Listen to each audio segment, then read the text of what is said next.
Активистите од Здруженијето за чист воздух на група граѓани во знак на револ го блокираа влезот на скопската депонија Дрисла. Демонстрантите повторно гневни на властите, велат не превземаат ништо додека Скопје се гуши во загаден воздух. Бараат забрана за увоз на отпад во Македонија, но и одговор од надлежните како все отпад се гори во печките во Дрисла.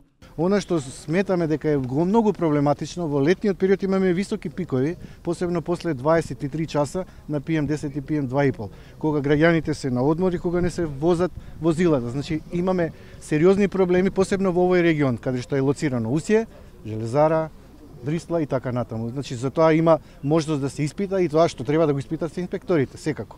Нашиот повик беше кон премиерот Зоран Заев и кон владата за итно да го сменат законот за увоз на отпад. Забраната за увоз на отпад значително ќе го намали загадувањето, особено во Скопје. Има сериозни сомневања за согорување на медицински отпад во Дрисла, каде што нема соодветни стандарди за такви операции, и тоа е една од причините за енормното загадување во Скопје.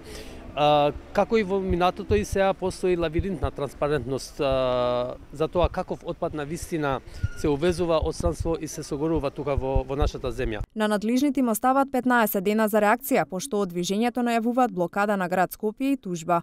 Протест против загадувањето имаше и пред собрание. Од иницијативата Канцерогенно општество најавија порадикални мерки доколку властите отстанат глуви на нивните барања. Се надеваме на утрешниот протест на 2 во сабота во 1 часот пред собранието исто, на поголема масовност, на повеќе луѓе, поддршка голема, на која што јасно ќе им дадеме до знаење кои се нашите следни чекори и доколку останат неми и глуви на нашите барања, ќе почнеме со малце порадикални мерки. Граѓански здруженија бараат и раскинување на договорот со италијанската фирма концесионер поради неисполнување на договореното. Шилигов очекува дека во текот на февруари град Скопје ќе ја донесе новата одлука за концесионер и од Ивоцилос ќе состави целосна контрола над работата на функционирањето на депонијата Дрисла.